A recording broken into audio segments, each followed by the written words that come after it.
மாண்புமிகு அமைச்சர் ஊரக வளர்ச்சித்துறை மற்றும் நீர்வளத்துறை அமைச்சர் அவர்கள் விளக்கம் அளிப்பார்கள்.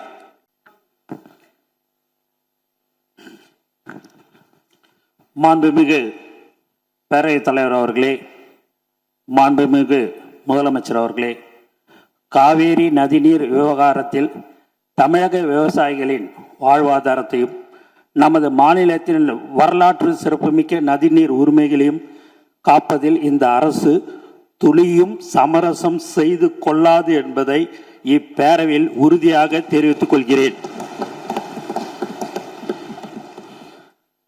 கர்நாடகாவின் தற்போதைய முதலமைச்சர் அவர்கள் மேகதாது பிரச்சனையை சமீபத்தில் எழுப்பிய உடனேயே மாண்புமிகு தமிழக முதலமைச்சர் அவர்கள் 25/5/2026 அன்று அரசு தலைமை வழக்கறிஞர், உச்ச நீதிமன்ற மூத்த வழக்கறிஞர் மற்றும் உயரதிகாரிகளுடன் ஆலோசித்து இப்பிரச்சனையை குறித்து எடுக்க வேண்டிய நடவடிக்கைகளை பற்றி அறிவுறுத்தினார்கள்.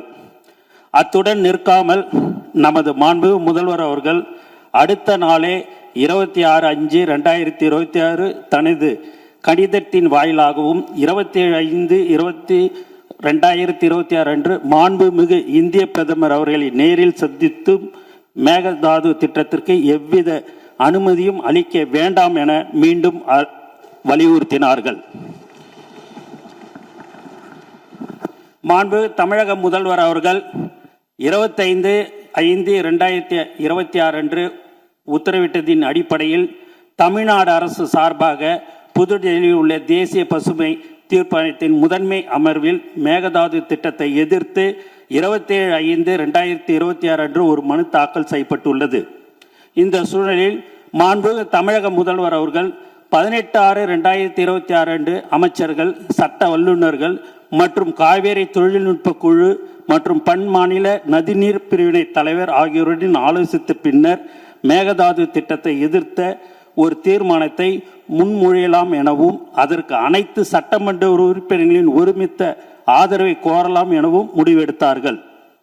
காவேரி நதிநீர் விவகாரத்தில் ஒருமனதாக ஏற்றப்பட்ட தீர்மானத்தில் மாண்புமிகு எதிர்க்கட்சி தலைவர் அவர்கள் 4/3/2026 அன்று தமிழ்நாடு அரசு ஒன்றிய அரசுக்கு மேகதாது அணை விவகாரம் குறித்து ஒரு புதிய நடுவர் மன்றம் அமைக்க முன்மொழிகள் அனுப்பியதும் குறித்து தீர்மானத்தில் சேர்க்க கோரிக்கை வைத்தார்.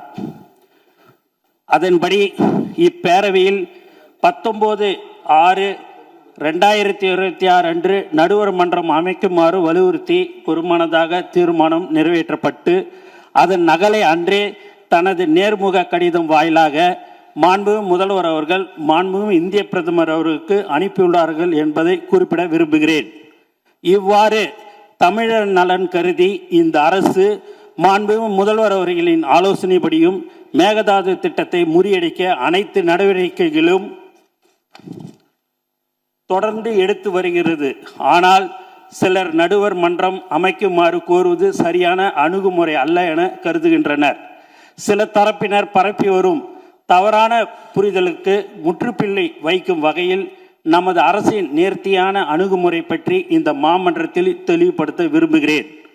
கடந்த நவம்பர் 13/2025 அன்று மேகதாதுக்கு எதிராக நாம் தொடர்ந்த வழக்குகளை உச்ச நீதிமன்றம் மேகதாது அணை திட்டம் ஆரம்ப நிலையில் தான் உள்ளது என கூறி தள்ளுபடி செய்தது.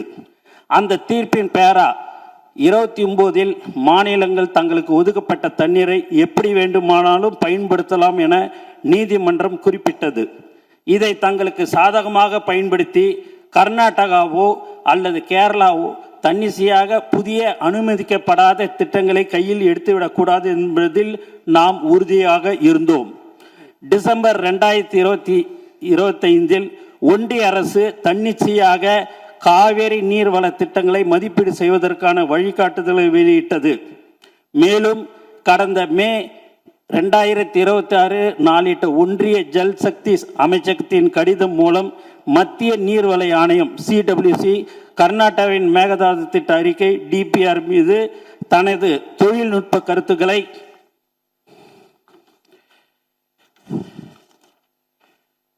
வழங்கி அடுத்த கட்ட நகர்வுக்கு காத்திருப்பது அம்பலமாகி உள்ளது. இருப்பினும் இந்த வழிகாட்டுதல்களை கடுமையாக எதிர்த்தும் தமிழ்நாடு அரசு 9/6/2022 அன்று ஒரு கடிதம் எழுதியுள்ளது.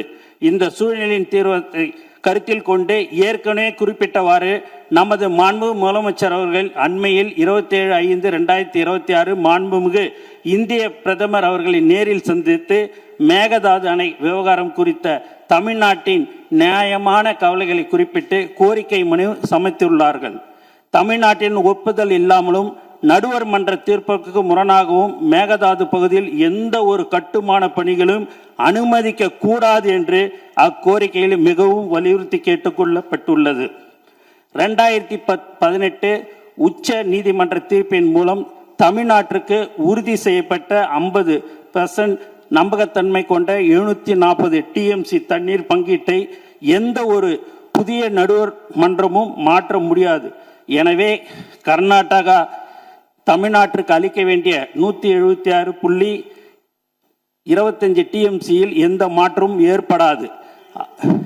177.25 TMCயில் எந்த மாற்றமும் ஏற்படாது. 1956ஆம் ஆண்டு நதிநீர் தாவா சட்டத்தின் பிரிவு 4(1) படி ஏற்கனவே தீர்க்கப்பட்ட பிரச்சனையை மீண்டும் திறக்க சட்டத்தில் இடமில்லை.